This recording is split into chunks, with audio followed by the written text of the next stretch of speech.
ក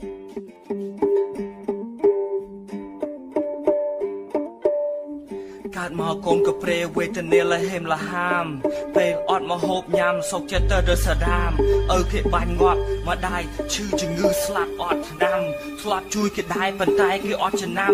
ពេលអាយុ15ឆ្នាំដើរដល់អង្គរវត្តឡើងដល់កពូលដុតធូបហ៊ានស្វាត់ព្រះអង្គស្ដាប់ខ្ញុំរអត់ហេតុអ្វីជីវិតខ្ញុំគឺសក់សែនកសត់គេខាងគេមានបងប្អូនប្រុសស្រីប៉ុន្តែខ្ញុំមិននេះឯងខ្ញុំកើតមកធ្វើល្វី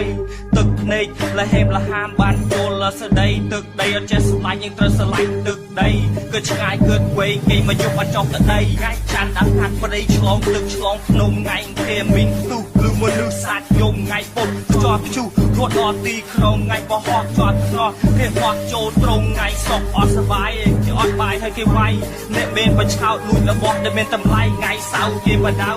ស្លៀងបថៅកត្រៃថ្ងៃទេមហាជីវិតឥឡូវកាសក្តីដល់យើងឃើញល្បីអត់លួចផន់ម្ដងហើយម្ដងទៀតគេជេរវាយជន់ម្ដងហើយម្ដងទៀតធ្វើមិនដឹងធ្វើមិនលឺវិញណាម៉ានដងទៀតបាត់ភ្នែកនឹងមួយភ្លឺជីវិតមានតែមួយអត់តថ្លៃ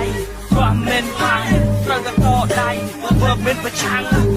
តែងាប់ឬត្រូវតែមានកម្លាំងអត់ខ្លាំងបាទទៅវាយឧសភាលងកូនលេខស្រូវខែមិថុនារបស់លបន់យកទៅលក់ចោលលួចតាមផ្លូវពាក់កដាលខែកក្កដាគេវាយត្រាឲ្យទៅជួបគេនៅខែសីហាវត្តភាពបាគេឲ្យទៅនៅក្នុងទីក្រុងជួយបង្ក្រាបសត្រូវចូលខែកញ្ញាឃើញកូនងាអត់ម៉ែអត់ឪបងប្អូនលហេមលហាមសុំទៀនតាមផ្លូវអ្នកមានមើលងាយស្ដោះទៅមាត់ទៅមុខទៅមើលអង្គុយគិតសក់ស្រូវនៅតែម្នាក់ឯងខែតុលាគេបិទសាលាបើកបារកន្លែងលបែងសាសក្រៅគេអង្គុយទុកមកគេឲ្យសាសយើងសែងដល់ខែវិច្ឆិកាមើលទៅវាលស្រែចកាភ្លើងផ្សែងដល់ខែកណ្ឌូគេគូសែនកសត់ខែមករាគេឋានណាតមាត់អ្នកនឹងជាខ្វាត់ខែកុម្ភៈអ្នកមានរាប់លេនអ្នកខបាយមកគ្រាប់ខែមនេវេទនាងាប់ឡើងអស់ដីគប់មកទៅ10ខែ335ថ្ងៃទឹកភ្នែកហូរដូចទលេសំណោះទឹកដីដល់ខែមេសាចូលឆ្នាំអមមានចូលអមមានជ័យព្រោះយើងនៅស្ងៀមអត់ធ្វើអីសាសយើងនៅកលេម្ដងហើយម្ដងទៀតគេជេរវាយជន់ម្ដងហើយម្ដងទៀតធ្វើមិនដឹងធ្វើមិនលឺពេលណាម៉ានដងទៀតបាត់ភ្នែកនឹងមួយភ្លឺជីវិតមានតែមួយអត់តថ្លៃ